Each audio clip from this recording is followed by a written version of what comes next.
Vamos começar com um pouquinho de teoria, né, sobre a Commedia dell'arte. A Commedia dell'arte é uma linguagem que surgiu no meados do século XVI e ela bebe de várias coisas que estavam acontecendo na época, né?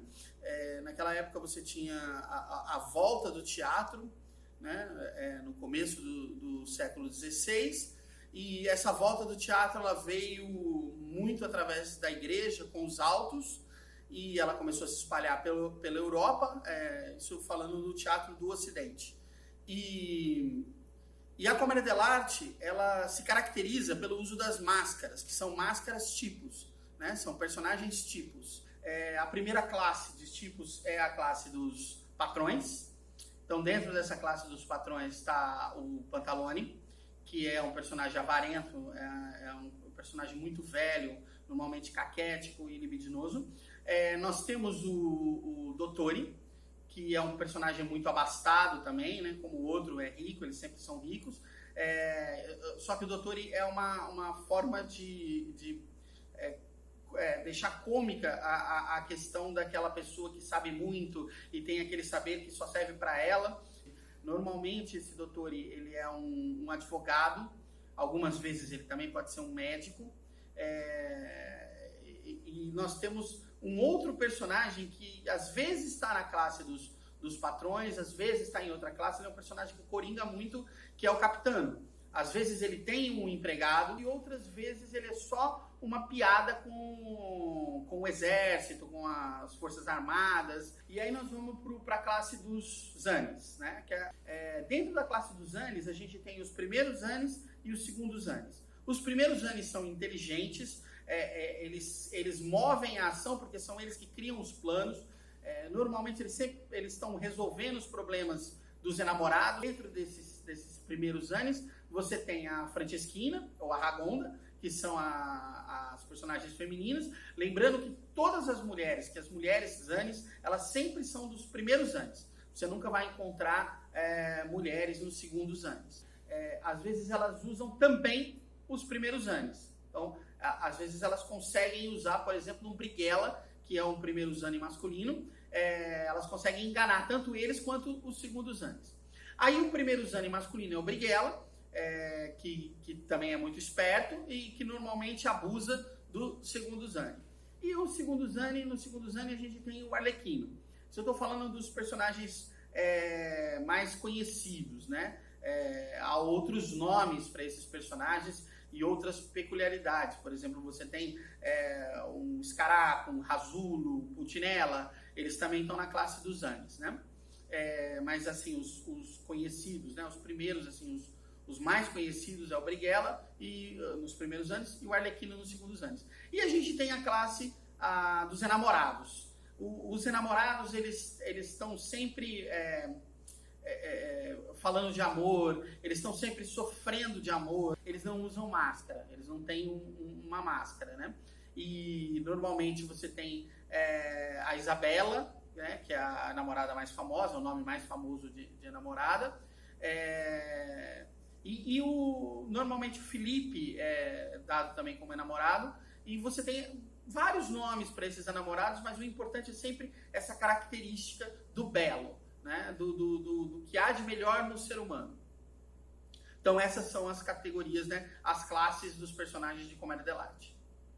E a Commedia dell'arte, ela tinha várias peculiaridades. Ela trabalhava muito com algumas técnicas dos saltimbancos, né, como música ao vivo. Trabalhava-se também algumas técnicas circenses, que ainda não era esse circo que a gente conhece, mas várias técnicas de circo. Como ela era feita em feiras, né, e precisava de uma atenção diferente, precisava buscar essa atenção, então usava-se muito instrumento musical, usavam-se pernas de pau para atrair o público, para chamar a atenção para o começo do espetáculo. Normalmente esses espetáculos eles eram encenados dentro de carroças. Essas carroças abriam-se a parte da frente, viravam um proscênio, né, uma parte maior do palco, estendia a frente do palco, e os atores encenavam ali. É interessante pensar, porque por muito tempo acreditou-se que a commedia dell'arte era um estilo de arte mambembe. E não. Na verdade, o termo commedia dell'arte se refere justamente a de profissão, né? Então, eram atores, eram pessoas profissionais. Outra curiosidade e peculiaridade da commedia dell'arte é que no Ocidente é a primeira vez que se coloca a mulher em cena. Era tudo assim, encenado, os homens faziam os papéis femininos até então, né? E depois por muito tempo também em outras linguagens os homens continuaram a fazer os papéis femininos, mas na commedia dell'arte não. Na commedia dell'arte as mulheres entravam em cena. Isso também era um grande atrativo para a época.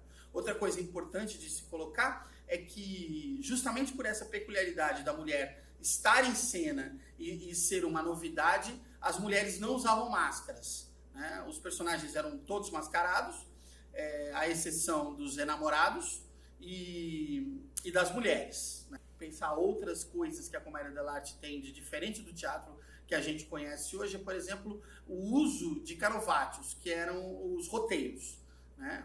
A commedia dell'arte não era escrita, você não tinha a peça completamente escrita, você tinha ela roteirizada. Então disse muito que a commedia dell'arte é um veículo do ator, né? Ela estava muito na mão do ator, porque o ator ele improvisava as falas, né? Vamos pensar no improviso como uma forma de criar, não só criar na hora, mas também uma reprodução de cenas e coisas que haviam na bagagem de quem estava atuando, né? Usava-se o gramelot, que é um estilo de fala onde você só imita a fonética da língua que você está tentando reproduzir. Ao invés de falar palavras mesmo naquela língua ou nos dialetos, né? Pensando que, por exemplo, a commedia dell'arte ela nasce ali na Itália. E a Itália ela tinha dezenas de dialetos dentro do próprio país. Então, fazer um espetáculo, por exemplo, em Veneza, era muito diferente de fazer em Bolonha, porque já se falava de outra forma completamente diferente. E dali segue-se para a Europa, né? França e para outros lugares da Europa. As companhias viajavam e apresentavam em vários lugares. Daí a criação desse estilo de fala, que era o gramelot, para você poder copiar o idioma, né, de uma forma, brincar com esse idioma e todo o entendimento do espetáculo ficava através da ação, né, das ações dos personagens. Não se dependia tanto da fala. Por isso também não se ter tudo escrito com palavras e sim roteirizado, porque o importante era passar a história através do gestual, através das máscaras e através dessa encenação mais tipificada.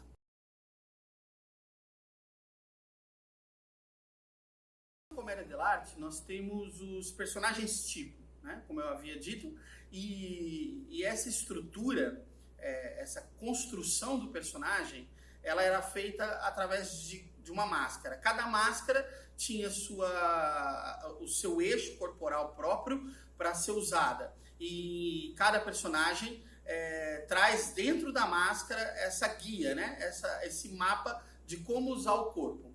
Então, só falando da máscara, não vou falar especificamente dessa ainda, mas como eram as máscaras? As máscaras, elas tinham linhas angulares, né? Para que elas pudessem ser vistas a uma certa distância, para que você pudesse ver a movimentação dela. Então, a cada virada de cabeça que o ator fazia, ele construía quase que como uma foto.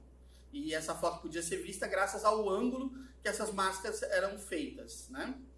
E tem uma regra de uso, né?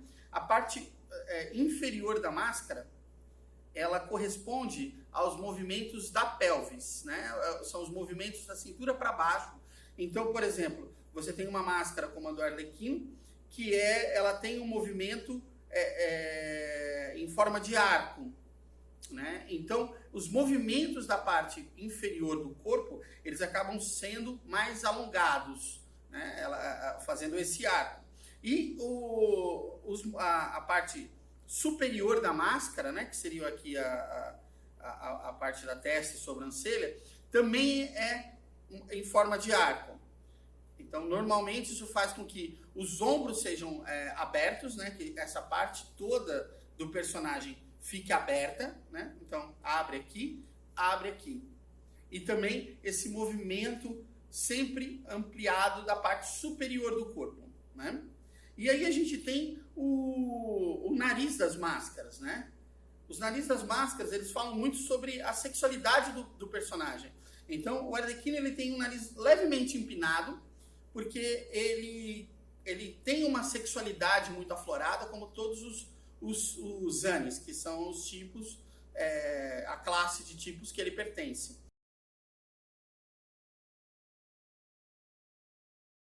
E o segundo Zani é quem executa o plano. Normalmente ele é bem menos inteligente, ele tem uma certa esperteza, porque ele consegue fugir de determinadas coisas, mas ao mesmo tempo ele tem uma ingenuidade e ele é meio parvo, ele demora a entender. Isso traz a graça e traz o contraste entre o primeiro e o segundo Zani. Porque o Arlequino, ele trabalha sempre com uma velocidade, uma vivacidade, né? Então ele tem essa movimentação mais alongada e ele tem essa movimentação mais rápida.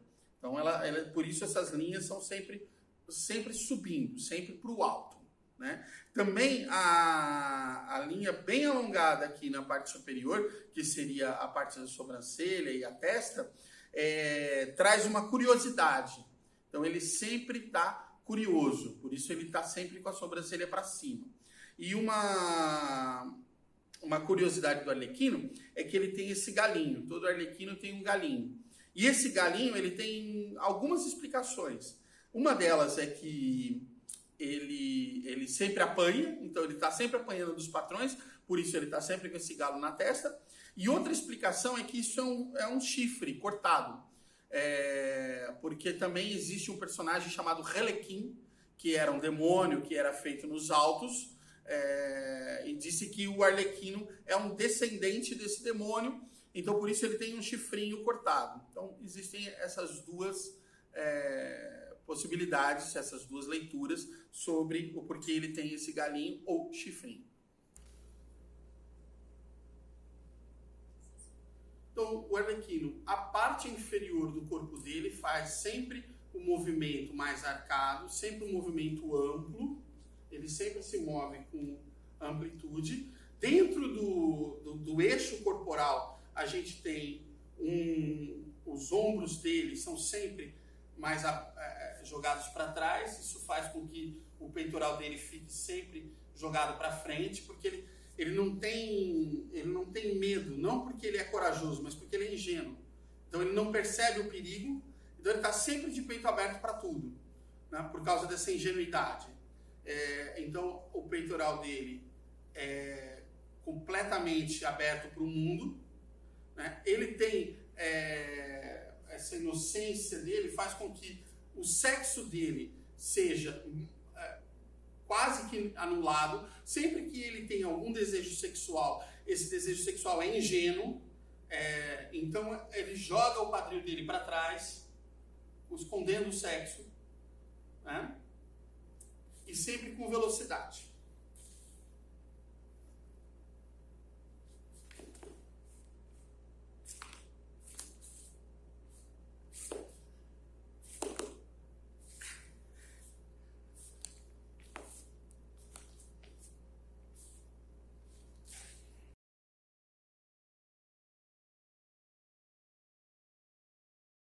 Esse é o Pantalone.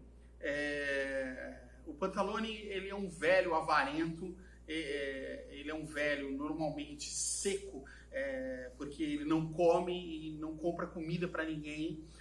Normalmente sempre se passa necessidade dentro da casa dele, porque tudo que ele quer é guardar o dinheiro. As características físicas, né? As linhas do Pantalone são sempre descendentes, porque ele está muito velho, então ele tem o joelho dobrado, como se as pernas dele não tivessem mais força. E a parte de cima dele também tem uma descendência. Você pode ver que a sobrancelha dele cai e desce para cá dos olhos, né? Desce além dos olhos de tão cansado que ele está. E isso faz com que os ombros dele, a parte superior dele, caia, né? Se curve, se jogue ao chão. O nariz, que é a parte sexual, é isso. Ele normalmente é um nariz grande, ele tem uma questão com o sexo, ele quer o sexo, ele é libidinoso, ele é tarado, ele quer fazer o sexo, mas a gente vê que é caído, né? Então ele não consegue mais. Então ele só tem o desejo, né? Ele tem muito desejo, que é pelo tamanho do nariz, né? Mas o nariz dele é caído, né? Então o sexo dele é caído, ele já não tem mais como fazer, o que também constrói várias e várias situações engraçadas. O Pantalone é o patrão mais avarento e ele tem todo o corpo dele puxado, né? É como se a gravidade fizesse total efeito sobre ele. Então, as pernas dele são jogadas para o chão, os ombros dele são fechados e arremessados para o chão. Ele só tem velocidade quando ele precisa pegar alguma coisa, via de regra, dinheiro. Mas ele sempre está com o corpo prostrado, o corpo dele nunca tem velocidade e os momentos de lampejo, que a gente chama de contramáscara, que é a hora que funciona o outro lado da máscara, o inverso da máscara, é quando ele precisa pegar alguma coisa rápida, roubar alguma coisa de alguém.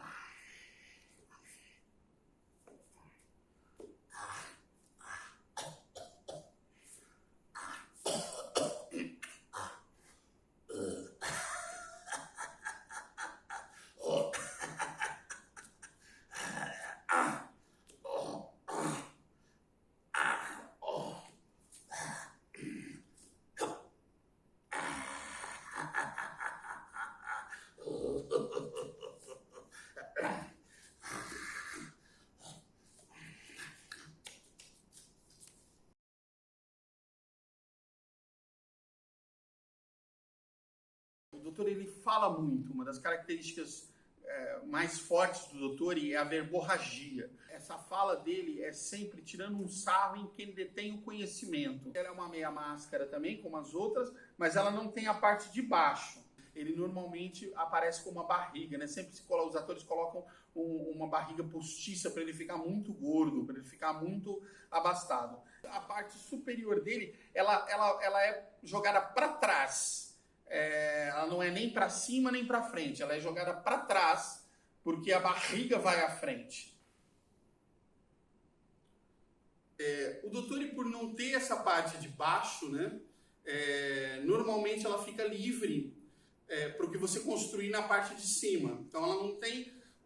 E também ela não é funcional, porque ele anda muito lentamente, né, por causa do peso dele. Normalmente ele é abastado e ele é muito gordo, muito pomposo, né? Então a parte de baixo dele fica livre só para sustentar o peso. A parte de cima, ela joga para trás, porque o importante no doutor é a barriga dele. O que vai na frente, o que deixa claro qual é a característica do doutor por ele ser muito abastado é a barriga.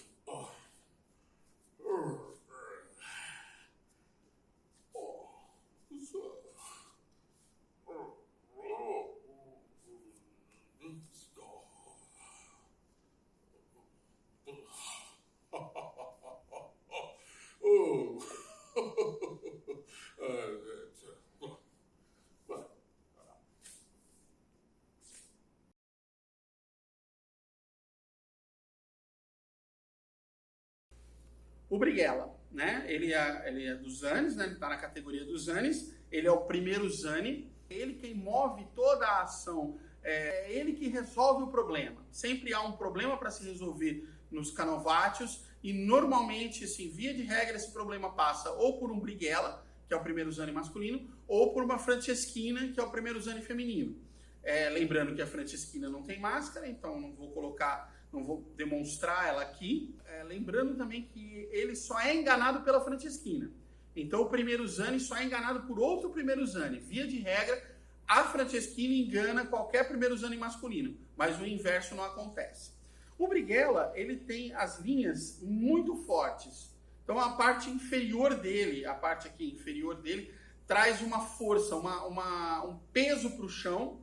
Ele tem velocidade, né? Mas ele não é arcado, é uma velocidade, ele é rápido, mas ele sempre mantém o pé no chão. Ele tem o elemento da terra como força.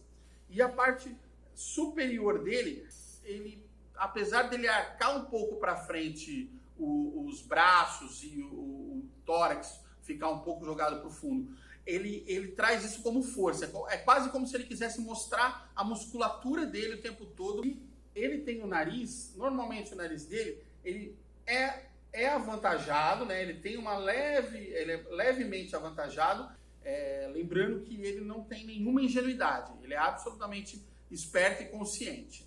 Tá? O primeiro Zane, o Brighella, as pernas dele são fincadas no chão. Isso não tira a velocidade dele por causa da força e da pouca idade que normalmente os Brighellas têm. E a parte de cima, o ombro dele, aqui, ele é fechado, ele se protege. E ele se protege com os braços. Então, ele vem para frente, mas ele não é travado, ele só se protege. Então, a parte de baixo dele é jogada para o chão, mas sempre pronta para subir, sempre pronta para correr. E a parte de cima dele é jogada para frente, sempre pronto para se defender.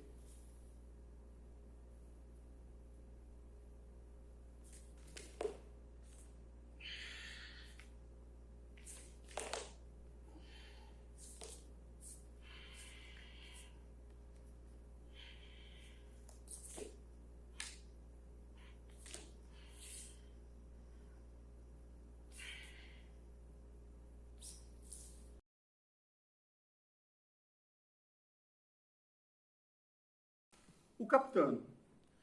A gente tem vários tipos de capitano, né? Vários nomes. Esse capitano aqui é o Spavento de Valinferno. O capitano, ele tem uma curiosidade porque ele é a contramáscara dele. A máscara dele mostra uma coisa que não é a realidade. Ele foi construído para tirar sarro dos militares espanhóis, né? Porque a Itália estava sempre em guerra com a Espanha, e então ele tem uma origem espanhola e é para tirar sarro desse militar espanhol. Então ele faz exatamente a contramáscara. Então ele mostra a máscara dele e o corpo de quem né, tá dando vida para essa máscara é corajoso, né, é intrépido, mas a primeira situação de risco ele mostra qual é a máscara real dele, né? Que é o medo, que é o desespero, que é a covardia. A parte de baixo trabalha o preciso. Então as pernas dele são sempre precisas, os movimentos são sempre angulares e muito rápidos. A parte de cima traz o tórax dele, né, e o ombro dele muito frontal, muito, eu sou corajoso, eu tenho essa coragem. E o nariz dele, extremamente avantajado e para cima, mostra também alguém que seria sexualmente extremamente ativo. A gente só tem que lembrar que tudo isso da máscara dele é o contrário. Então ele não tem, ele mostra isso no corpo, mas a índole real dele é exatamente a covardia, é a impotência, tudo ao contrário do que o corpo dele transpira. A gente sempre tem que lembrar que ele é uma contramáscara. Então tudo que a gente vê no capitano é uma mentira. Tudo que ele mostra pra gente é uma mentira. Mas mesmo assim nós precisamos colocar essa mentira no corpo. Então a parte de baixo dele é sempre muito precisa, é muito angulosa, é muito reta. A parte de cima dele é sempre muito corajosa, então muito aberto, peito aberto, como se ele fosse extremamente corajoso, e o nariz dele como se ele fosse extremamente sexual, mas no final das contas isso tudo é a contramáscara dele. A máscara real é a covardia.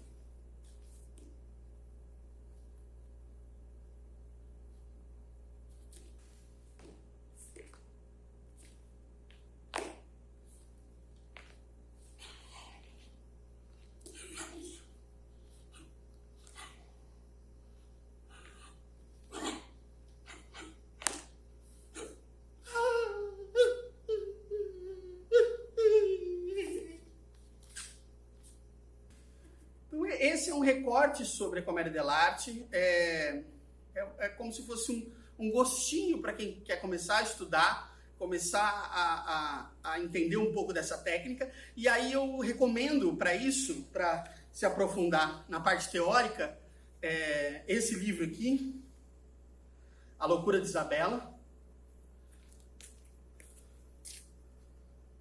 tá aqui.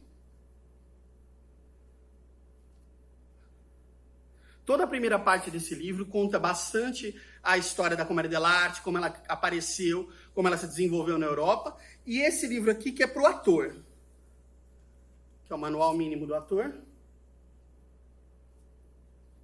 Fala de alguns personagens da comédia dell'arte, fala do Arlecchino, fala do Rasulo, que também é um segundo Zani. Então é muito importante essa leitura também para começar a conhecer a comédia dell'arte e tomara que vocês vejam essa aula e se interessem pelo tema. Muito obrigado.